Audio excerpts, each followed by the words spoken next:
Hey everybody, I'd like to thank you for joining us on this very special episode of ROCKn TALKn with your host Kelly V and Lips.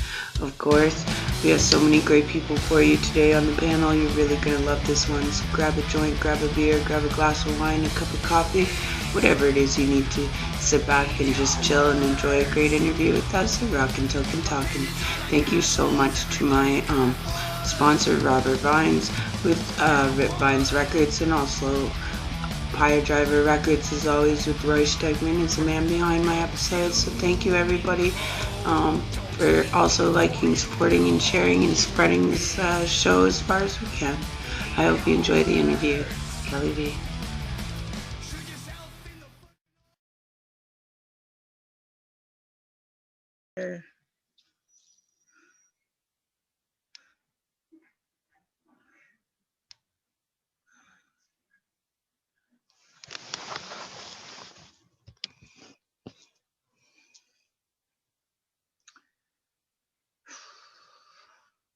Hey everybody, welcome to ROCKn TALKn.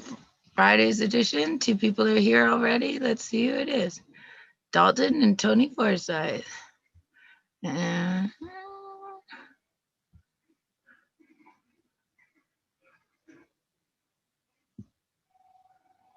everybody. Hi. Hi. Hi. I can hear you. We can't see you yet.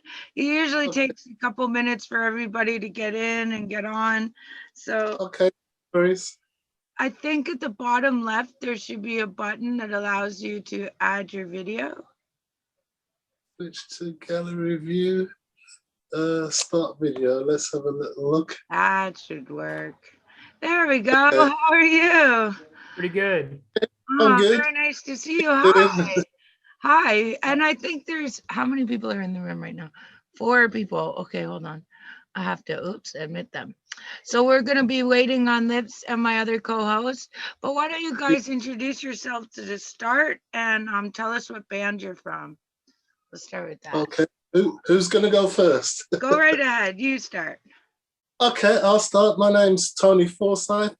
I play bass for Weapon UK. Awesome. Oh, nice. That's me done. Yeah. Weapon UK has done a lot for me and has been there for a long time, and I've had a lot of you got them on, but it's an honor to have him. Why don't we start with you? You tell us where you're from. And I'm Dalton Collins. I play bass for a band called Dreams in Peril out of Kansas City, Missouri. Nice. Yeah. All right, let's keep going around the room because I can't, for some reason it's not letting me see you all at once. So you have us? Oh, no. Oh, you need to connect your video. Need to connect my video. Okay, hang on a second. I did. I already connected it. I hear Lips. I hear Lips. It's a voice you recognize, huh? Well, I don't see you, brother. I don't know what's happening. All right, hang on. I don't know why it's not letting me connect. Oh, technically. Hang on. I'll figure it out. We usually do. How are you, Lips? Oh, maybe you lost him again. All right, hang on. Let me leave and come back in. Okay.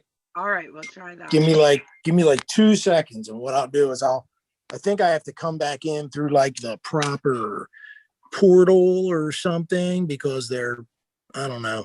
Give me 1 second, and we will be right back. Okay. All right. If your audio is in, you're pretty much in. It's just a button, but we go through this. Are you there, Lips? No.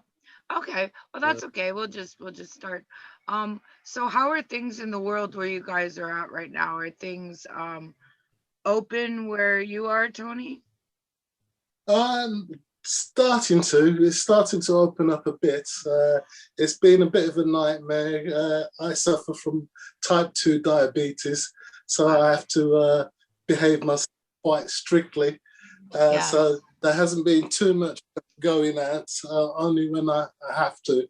But things are looking a bit better. I'm a bit more hopeful. I've been jabbed up to the eyeballs twice now, so I have my vaccine. We've been. So I'm a. You're a pro-vacciner, So yeah. So what about you guys? Yeah. Where you're at? Is it open or are things rolling? As of right now, things are really starting to open up now in the United States, especially in the Midwest. Mhm. Really, I'm starting to get hit ups by our booking agency and our management right now to try to get us on tours or festivals right now. I'm seeing all kinds of flyers right now for festivals. So I haven't gotten on anything yet, but starting to work toward booking here pretty soon. Yeah, and I think we've been following this, Lips and I. It's something that we feel really passionate about, and I think there's a great divide across the United States and Canada and Europe, especially, with what's going on and how people feel. And I think we are able to talk about it a little bit with a lot of respect. It has over since October had a lot of controversy about talking about these things, because if you have an opinion one way or the other, you're now taking a political view on an issue that has nothing to do with music. And it's been hard, but as it got worse and people really became personally affected by it or knew somebody, or it just became a really real thing, it stopped being about conspiracy so much and all these crazy things and started really becoming real. And as of today, I think that Ontario is starting to open its restaurant doors mildly. It's we're not sure how to handle it because we have so many cases, we have so many variants, we're overloaded. Every holiday we seem to open up and then massive repercussions. So And as of right now, like in the United States, for what they're saying on the news, anyways, is that there's been more vaccinations here in the United States to where the number of COVID deaths has drastically went down, as well as the numbers of infected people have went down. right. With that being said, they've started to reopen a lot of the clubs, bars, venues, movie theaters, all that kind of stuff, and restaurants have remained open. They just had a mask policy. What about you, Tony? Where are you guys being booked? I know personally, like the label you work with. I know Bob very well, the USA representative, and are they starting to book you guys? Yeah, gigs are slowly starting to come in. Yeah, we're going to start working from around about September. We got a tour being booked for us. Hang on, let's have a little look, see what dates I can find. I mean, we're doing Starfest. Was it? That's it. Okay, so we were Yeah, paying very close attention, and Lips, to get out of Canada is the real issue. Our borders are strict. Yeah. You also need, of course, the visas. It's big dollars. The industry has lost so much money. Getting out of Canada to do a European tour or a US tour is ridiculous. It's been crazy. Yeah. So you're probably not leaving. Are you leaving where you're local? This is all, well, tell a lie. The majority of it is going to be UK based. We're still waiting to see whether the other potential dates will happen, but that's down to travel restrictions. And part of the reason why I've had the vaccine is because I want to gig, I want to play, I want to work. Yeah. I mean, I love my friend Sean, but at the very beginning, he's like, I don't care. I'm going to be punk. I'm going to go underground. If I have to spit on 3 people, I don't care. I'm never getting that vaccine, right? And I think the reality is like, yeah, you probably need it to like. But the reality of it too is, I mean, I've gotten my vaccine as well. And the reality of it is they're not allowing people to go on airplanes and go out of the country half the time if you don't have a vaccine. So they're definitely they're definitely restricting people from doing things if you don't have it. I have a very multiple rare medical conditions, and I don't even know if I can have the vaccine. Like I can't have even mild surgery or any kind of, a mild injury could kill me. So it's really, really, a question. But as things open up right now, I really am trying hard to not just run somewhere and be like, where's the music, where's the people, let me in, right? Right. It's hard. Lips, did you get back in? Ben, are you there? Hey, how you doing? Hey, we got 6 people here. Awesome. Okay. This is really good. This is a Okay, great group so today. everybody reintroduce yourself to Ben. This is one of my other epic co-hosts. He's on a lot, and just give us a roundup of where we're all from and who we're from. Well, hi Ben, I'm Tony Forsyth, bass player for Weapon UK. All right, Tony. Bass players unite. My name's Dalton Collins. I'm the bass player of Dreams in Peril in Kansas City. Nice. Another bass player. Awesome. And I'm CM, the bass player from Illusions of Grandeur. We got in finally. Hi, I'm Maggie. I'm Siren from Illusions of Grandeur. I'm the singer. Nice to meet you. Where are you guys located? Lancaster, Pennsylvania. Pennsylvania. That's. This seems like a bass player convention. Is this a bass player convention? I did that on purpose. What do you think, bud? I don't think we've ever had this many bass players on at one time ever. I made a very special invite, unfortunately, to Billy Sheehan, was going to possibly be here today, but the lead singer of Talus just passed away. No. So sad. I don't want to bother him, but I mean, what a sensational bass player, if we're talking about bass players. Yeah, but that would complete the circle of bass. I thought so. I tried. And all it would be is questions to Billy about how do you do that third finger? What is that? That's probably all it would be about. But for me, anyway. I think that those interviews are all done, and that's what I like about this show. We try and talk about some different things. What are things going on like with COVID where you guys are at? Are you guys open? Are you able to play? Everything is open right now. We're not able to go to Europe, which is normally where we would play. So it's actually forcing us to tour in the United States, which is something that we don't normally do that much of. So coming up, we're going to be in September. We're doing a full tour down through North Carolina and South Carolina and playing a bunch of festivals. So it's actually forced us to change our game plan a little bit. So it's helped us. Yeah, I talked to Lips yesterday a little bit, and it looks like things are going to be completely closed on a large scale way here until 2022. And I think that's just Canada taking an extra careful stance on things, or at least it'll be really, really limited. And then I hear about huge festivals in the States, and I'm just like, ah. Or, in Europe or in Italy or, in Sweden right now, where people are really struggling and they can't do anything and they're just really, really stuck. People in India, I have people all over the world, and it's a very different perspective from so many different places. And it's interesting to see how people think they're going to move forward now that you guys in the US are some of the luckiest people on the planet. You're able to move forward now differently, how do you see yourselves promoting and touring, and how is it going to be different without like the normal way of doing things? It's been interesting. I literally just got off the phone with our agent, and we're playing in Princeton, North Carolina, or no, West Virginia, sorry, in September. So everything's happening in September. We don't have anything really for the summer because I think everyone's still being cautious. So they're doing small things, but there's a bunch of big festivals. So are you playing the Blue Ridge Rock Festival? No, it's a brewery festival. We're not on Blue Ridge this year. We're hoping next year. But yeah, we're playing down at Greensboro at the Blind Tiger, and we're playing in West Virginia at some huge brewery fest. I don't have all the details, and that's what I was asking, how the hell is this happening?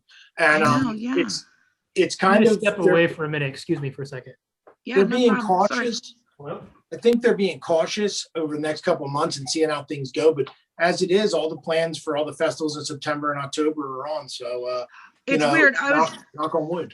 Looking at some of the bigger festivals like, Metal in the Mountains or Rocklahoma, And it's funny that they aren't being full with their lineup. So I think they're, and maybe you have some insight on this, Tony, is that they're not bringing in international bands to the USA.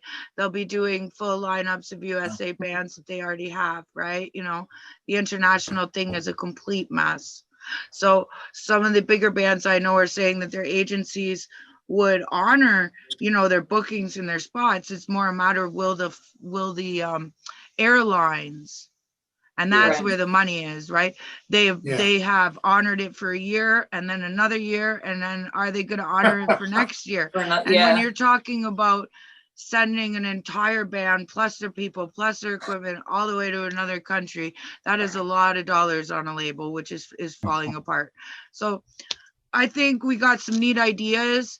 I know that you guys are both part with Stacy Dawn, right?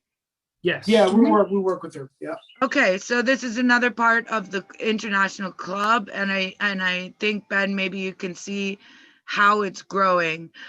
Tony, this is something I really want to bring the Pure Steel Brotherhood into as well, and Jackie Chambers and all of my people over there. It's just an international club of promoters, bands, and industry people working for themselves. And we've tried very hard to weed out the people who are takers and self promoters and hurtful, and built a really core, cool family of international chapters. And where that's going to grow, I think, is very, very interesting, because right now we have this ability to be universally connected through the internet, to do online events like never before. And a year and a half ago, people were like, Kelly, come on, that's stupid. Nobody's going to watch that. Now everybody's doing it. It's like, stop taking my ideas. But I think that COVID really made, was the mother of invention. It was necessity. COVID came out, and the last thing that anybody was caring about were the entertainers, musicians. Understandably, any concert venue, in that situation is a breeding ground for whatever is going around, whatever's spreading. And I just hope that, I sort of envision this huge total outcome from this, where fans are just dying to see live music and bands are just dying to tour. And I think with that combination, we're gonna, hopefully see a lot of bands, come up, and a lot of bands that are up become more known. And I really am hoping to see a revolution in live music when it starts being safer. What do you guys think? A very big city here, so we're very, very lucky in Toronto, where when it's open and when it's full, there is a festival of like 500,000 people doing something every other day. It is a really, really cool aspect to just big city life. I really think that's going to happen as well. But I do see that bands are going to have to go back to the grassroots of playing in smaller bars, or the competition. Oh my God, the competition is going to be fierce to get booked. Also, Toronto, one of the cleanest cities I've ever been to. Everybody says that. It's so true. We really, like, a homeless person will yell at you for putting a cigarette butt somewhere. Like, it's true, man. It's true. Or if not him, then the vegan on a bike. You know what I mean? Somebody's going to say something, right? Yeah, it is very clean. Surprising, some of the American cities, how dirty they were, but yeah. We're right by Philadelphia, aptly named. That was a scary place. I actually did the Greyhound across. I feel bad for you. Detroit, I don't know, in Georgia, Atlanta. That was a really scary bus terminal, man. And I'm carrying guitars and suitcases and looking like a freak. And I have a passing out condition, and I kind of become paralyzed. So like I get into the argument with a woman who worked there, And she tried kicking me out thinking I was a vagrant. Right. And once I show my disability stuff, then they fall all over themselves and it's a whole different ball of wax. Happens at the airport too. You get posh service if you collapse at the airport or at the border. One time they just kind of scooped me over the border. They didn't even check my bags. They just carried my bags with me and just kind of went, okay, you're in a cab. There you go. See you later. Bye. I'm like, oh, Doing the tour of bus depots across the United States is crazy. But yeah, one of the other things I think is really, really interesting is the implementation of being able to incorporate, say, a live performance and an online thing, and this new birth of online submissions and being able to add elements of stuff that we could never do before. Because I've been paying close attention to some people's online performance, just quarantine performances or whatever, and they're so good. They're like full scale performances, right? Yeah. I think we're going to see a new side of visual aspects to the concert. I think a lot of bands that have been locked down by COVID are going to come back and bring more than their A game. Yeah, because they've been getting all playing with toys. A lot of energy, want to play and haven't been allowed to play. And let's face it, most musicians, the best place for them to be is actually on stage in a live arena.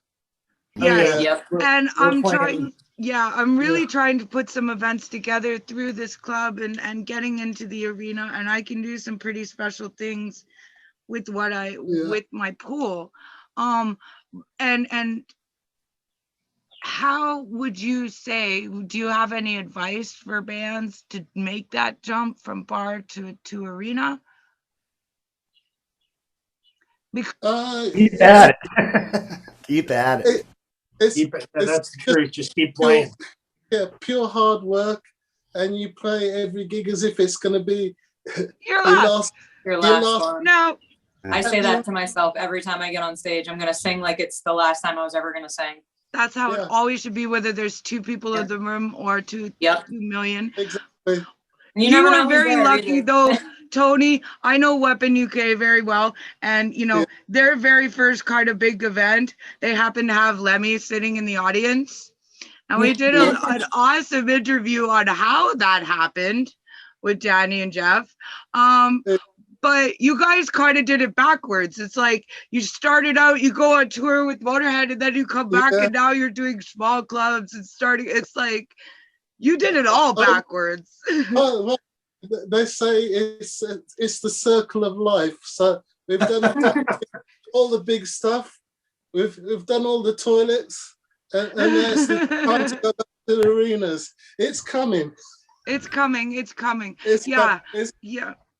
And I think with bands having to do so much self-promoting, you get stuck in this level of just doing good big bars and making enough of a living off tours like that. But then how do you make this jump if there isn't the label support we used to have into the huge leagues? And that's buy-ons, unfortunately. That's really cool industry. Well, it's buy-ons and things like that. But I think what bands need to kind of do is stop relying on sort of like outside authorities putting things together for them, i.e. record companies, promoters. I think the bands should actually get together, form their own alliance, form their own club like what you're doing now, and sort of like organize it so that we can get what we need to perform as musicians and to give people what they want. Absolutely. I would be very, very honored, my brother, to just give you as much information and everybody here on this panel on the International Club and what we're aiming to do.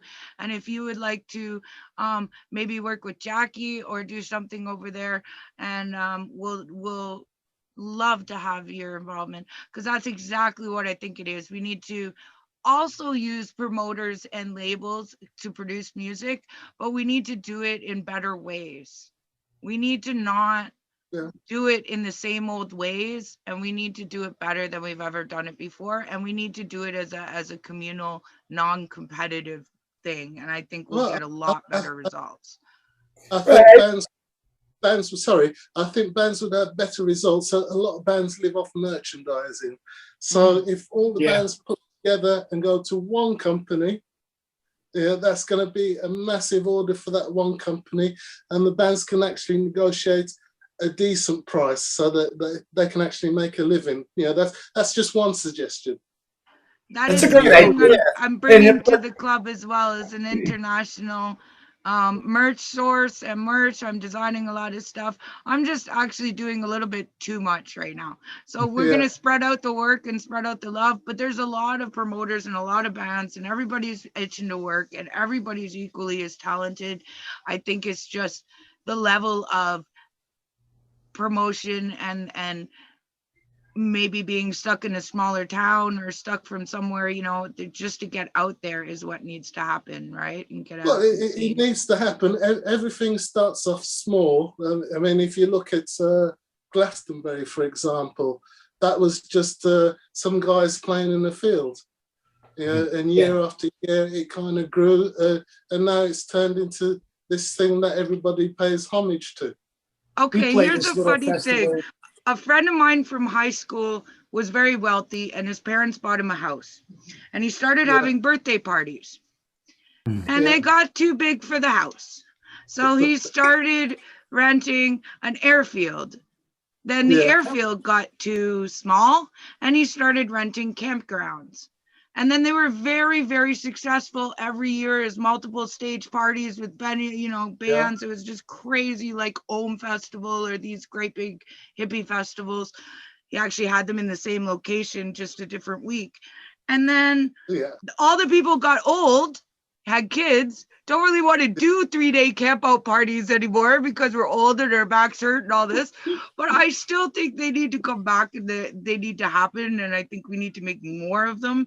And it'd be cool if the bands got together and started pooling their resources to do this together, as opposed to already established ones. Make some new ones. Instead of the corporate persuasion, so to speak. Yeah. Well, I think originally, and I brought this up in another episode, Perry Farrell established Lollapalooza because he wanted to be able to get a lot of unknown bands that were great out there in front of a lot of people. So he figured if you get a whole bunch of them together, of bands that would usually draw like a club, if you get enough of them together, you'll be able to have them in big venues, and their music will be introduced to new fans. Unfortunately, the corporate monster got that, and after like the 5th or 6th Lollapalooza, you had Metallica headlining. They didn't really need too much promotion at that point. This is a matter of what Lollapalooza should have done with their revenue, what they should have done, and it being more of a corporate thing as opposed to keeping that as a family thing in the right hands. And I think it does matter to have the headliners come and to help the smaller bands become known. Because once you do a festival with, say, Metallica or a big name, you're attached to that forever. You've done that forever. You can take that everywhere internationally.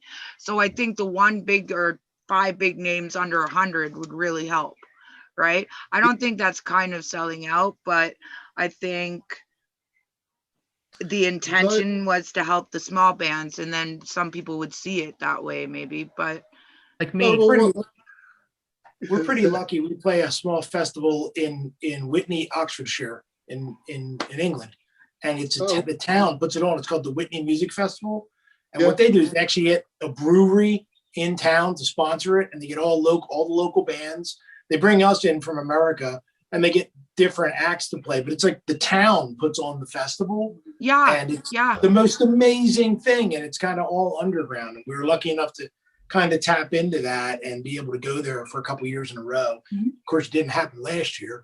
It probably won't happen this year, but we're eager to get back to that. And it's a great model. It's a whole town, and their city council and whatnot found bands and put it together, and they kept corporate out, but did it for the town. And they get like 10,000 people that show up, and it's amazing to support the energy. I think that it's weird. Metal here doesn't, I mean, unless it's a big name, you know, it doesn't create the draws. All the big clubs that do live music are going to different genres, or they're going to cover bands, which is like an issue. But I understand why, because we're losing a lot of our big venue to 100-year-old leases that are running out. So now the club's rent just went up 1,000%. Oh my God. So they really have to concentrate on what's going to make them the most money. And unfortunately, that's cover bands because they're cheap and people know the music, so they drink more. Well, you know what? I think COVID really gave fans of music the thirst for live music, and I think we're really going to see a boom in audiences showing up for live bands once things open up and once people feel they're safe. I think that it's one of those things that you don't know what you had till it's gone. Before COVID, in the big bars in Toronto, the very established ones, the well-known ones that are famous, like the Velvet Underground, I mean, just the Opera House, a lot of them, they already were booking 2 years in advance. That's crazy. You have to be a promoter who knows a promoter who might be the son or daughter of a really famous promoter to even get a conversation with these people, So I think that the competition, once it does open up, is going to be so fierce. So if you can book it, book it. Oh man, we only got 10 minutes left. Does anybody have any thoughts that they'd want to share? I mean, for me, my band has yet to really pop our tour cherry. So we're kind of working toward that. The last big thing that we did is we won a contest called Headbang for the Highway, where we actually got a chance to play on the Summer Slaughter tour. Nice. We got like a couple of shows on that, and we did fairly well. And we've played with several national acts since then. But we're really trying to get into that arena to where we can expand to a larger audience. And a lot of things that I'm noticing from our booking agency is when we're trying to book these tours and everything, we're getting turned down on some of them because we don't have tour experience. So it's kind of like that catch-22 where you're wanting to get on tours and you're like, hey, let's go. I'm ready to go. And then they're like, no, you don't have tour experience in that market. And I'm like, well, that's bullshit. How do I get tour experience in that market? Unfortunately, the way the evilness of it is that you'll probably have to do a buy-on. And create your own tour. You gotta create your own tour with a group like us. Yeah. A couple bands.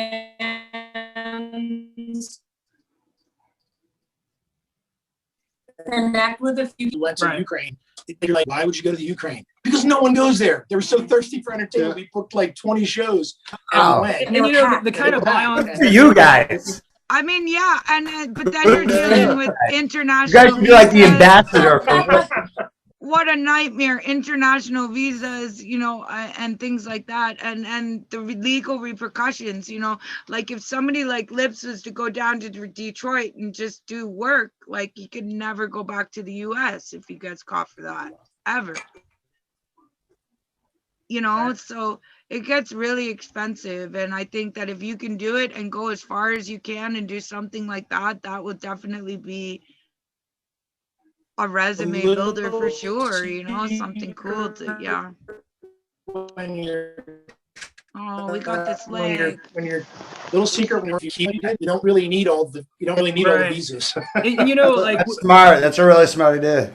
Kind of tour underground. That's what we did. We just kind of went and played, and because we kept it all in the Ukraine, we didn't really need tour visas. We just need visiting. So that was it. We went on and did it.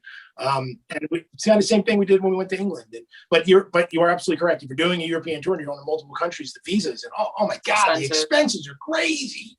Yeah. And the kind of buy-ons that we've been offered is like with Seven Dust, and they want like I can't know. Yeah, we know. Yep, we know all about it, man. That's why we're just trying to build our own tours, find local bands in different areas, just like use Facebook, use Instagram, use Twitter, and connect with people. And then you just find a band just like this. Yeah. And you find a band, you're like, hey, we'll get you a show up here. Can you get us a show down there? And I that's how it think- happens, Show trading, and then you just you know? kind of show trade and Yeah, make show your own swap. little tour, Yeah. We Yeah, are trying exactly, to use absolutely. the THC collective, the heavy metal collective, as a worldwide collective, and to just link everybody involved who wants to get involved. And then we're going to interview, we're going to promote, we're going to do all of that. We're going to share everything, and it'll be, a nice little link across, right? With venues and places and bands, and maybe, you don't even have to tour. Maybe people that are passing through, while you're not touring, you can sit and be part of stuff as well. And I think that that's a beautiful thing. And Tony, I know your label well, and they're very, very good. And I see them doing all kinds of stuff. So I don't think all labels are bad. I just think you have to be really careful, right? You do have to be careful. It's a big decision. It can have a major impact on your career. And what direction you go in, and how your music's perceived. Bad production can ruin a brilliant album. So having a good label that's actually into the band, into the music, and into the genre, and wanting to do positive things is very, very helpful. I think it's a really beautiful thing. I have a record label. I have a comp package. I'm able to bring 100 bands to my label, and that is out of my choices. That is 100 to open and start with. So this is a really, really big opportunity for me, and I don't know how I'm going to choose it between 3,000 people and growing. I'm going to have to be that jerk that goes, nope.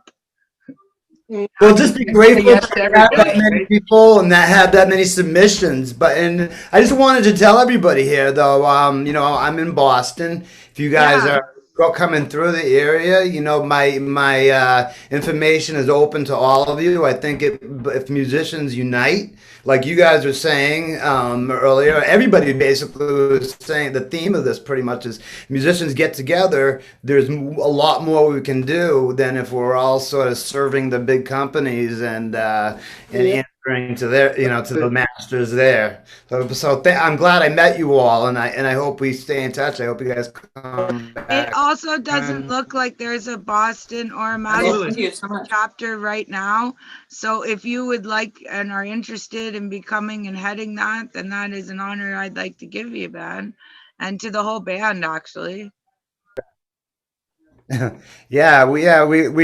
gotten a lot out of doing these interviews with you and doing these shows with you. Met a lot of great musicians, a lot of great people, and I appreciate that. I'd love to do that. I'd love to take that on. Thank you and, very much.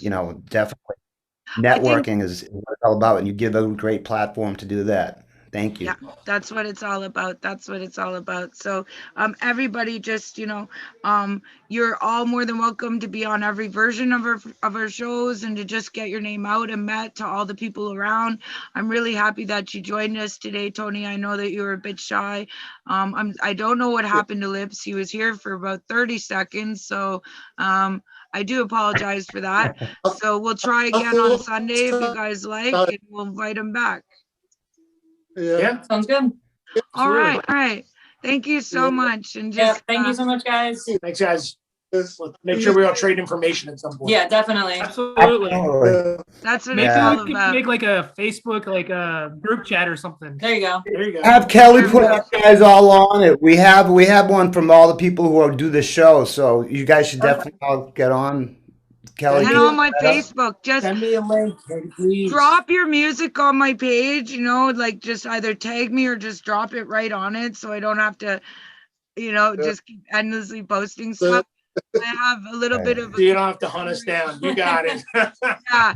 Usually I post so much that people just turn off their notifications to me, but I haven't posted anything all week because I've been really just not well. So it would really help me out, and then I can sift through it and we can spread it all over the place. So thank you so much, guys. I love you for doing this. Your music's great. I've listened to everybody. I'll send it to you too, Ben, and just check out the other shows. There's a lot of people here. All right. Thank you, guys. Well, thanks for the invite and thanks for having me on your show. Yeah, thanks for having me. yeah, Thanks bless so you. much. Thanks We so really much. appreciate Thanks, it. Rock. Nice to meet you guys. Thank you guys for being here. It's awesome having you. Absolutely. It Thanks so much, really Really is. guys. great Have a people. great day. Happy Friday, everybody. Keep it metal. Yes. Ciao. I just want to say thank you so much to everybody who was on the panel today, and I want to thank especially Ben. You've been here through so many interviews, and I really appreciate it. Thanks as always to everybody on the show. Sorry that Lips had some technical difficulties, but we went through and we had a great show anyways. He will be joining us on the next episode of ROCKn TALKn with Lips from Friday afternoon. So thank you, everybody. I hope you please like, support, and share this. And if you'd like to be on an episode of ROCKn TALKn, here's how to get in touch with me. Thanks, everybody. Keep well, be kind to yourself, and be kind to others always. Kelly V.